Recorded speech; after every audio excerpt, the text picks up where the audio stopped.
Учитель чувашского языка и литературы Ельгидинской средней школы Чебоксарского округа Анжела Московцева стала лауреатом Всероссийского конкурса «Лучший учитель родного языка и родной литературы-2023». В чем особенность методики ее преподавания, узнала наша съемочная группа. Чуваш өзі, чуваш юни, полный Яковлев Сандра, халди педим чуваш чуни, осчага гурать Сандра.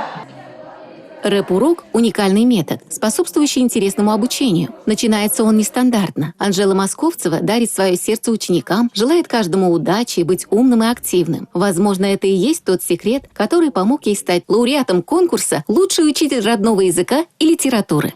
Жизнь педагога меняется после конкурса, так как много новых идей зарождается, новые знакомства. И у всех одна цель – преподавание родного языка. Теперь можно общаться и с учителями из других регионов, которые преподают родные языки, и поделиться, обменяться опытом. Я недавно издала учебно-методическое пособие для учителей родного чувашского языка и родной чувашской литературы. Также это методическое пособие предназначено для учащихся 5 класса.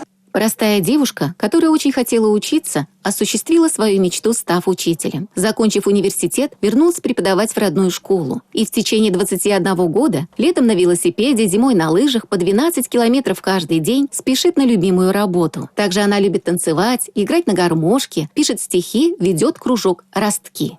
Мы учимся писать стихи, участвуем в различных конкурсах. Она собирает наши стихи и издает вот такие вот сборники. Я восхищаюсь этим учителем. Она пример для нас во всем. Мы с семьей переехали из Москвы. Мне было очень тяжело изучать чувашский язык, но благодаря Анжеле Юрьевне я научилась не только читать и писать, но и полюбила традиции и культуру чувашского народа. И умею танцевать чувашский танец. Анжела Московцева – целеустремленный, сильный, трудолюбивый педагог. Так отзываются о ней учителя школы. Она всегда находит общий язык с детьми, всегда с ними на одной волне. С педагогами, с учителями школы всегда в позитиве, всегда всем понимает настроение, у нее всегда оптимистическое настроение.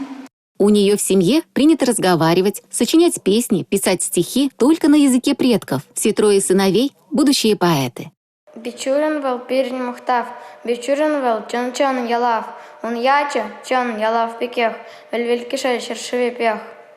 Тингереть пер малалла, кайрине де хали курат пар, манана шуха жамбала, эбер пулна, пор, пулат пар.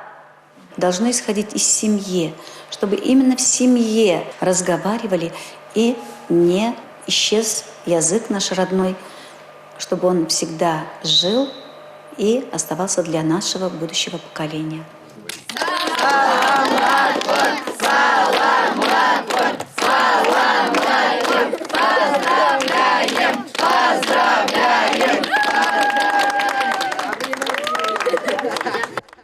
Надежда Морозова, Татьяна Матросова, Игорь Зверев. Национальное телевидение Чувашии.